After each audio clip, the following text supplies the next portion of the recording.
श्री स्वामी समर्थ. दीप अमावस्या. आध्यात्मिक महत्त्व. धार्मिक मान्यतेनुसार आषाढ महिन्यातील अमावस्येला दीप अमावस्या असे म्हटले जाते.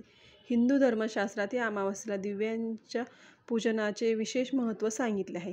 हिंदू पंचांगानुसार 3 ऑगस्ट शनिवार 2024 रोजी दुपारी 3:50 सुरू होईल आणि 4 ऑगस्ट रविवारी दुपारी 4:42 संपेल. म्हणून दीप अमावस्या रविवारी साजरी करावी.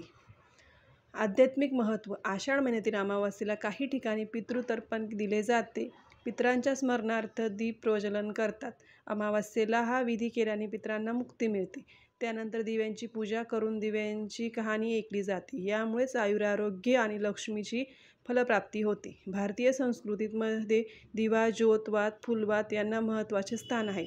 प्राणाला प्राणज्योत असे म्हटले जाते. दिवा व प्रकाश यांचे जीवनाशी नाते आहे.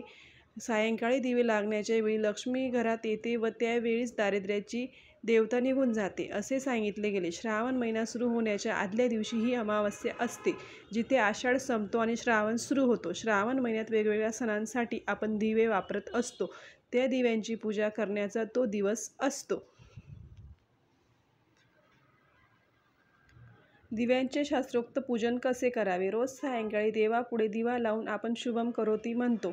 या दिवशी घरातील सर्व लहान मोठे दिवे स्वच्छ करून ठेवावे. संध्याकाळी जिथे आरास मांडायची आहे ती जागा स्वच्छ पुसून घ्यावी.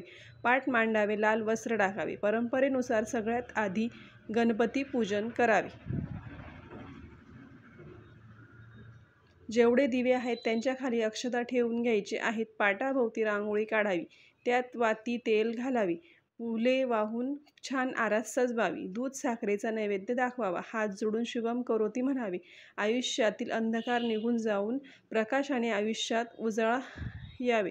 या दिवशी दिव्यांचा विशेष मान असतो म्हणून कणकेचे 5, 7, 11 असे दिवे बनवून त्यात तुपाची फुलवात लावून नैवेद्य दाखवण्याची परंपरा आहे. त्यानंतर याच कणकेच्या दिव्यांनी पूजन केलेल्या सगळ्या दिव्यांना ओवाळून घ्यायचे आहे. श्री स्वामी समर्थ. व्हिडिओ आवडल्यास व्हिडिओला लाईक, शेअर, कमेंट आणि सबस्क्राईब करायला विसरू नका. जय जय स्वामी समर्थ. श्री स्वामी समर्थ.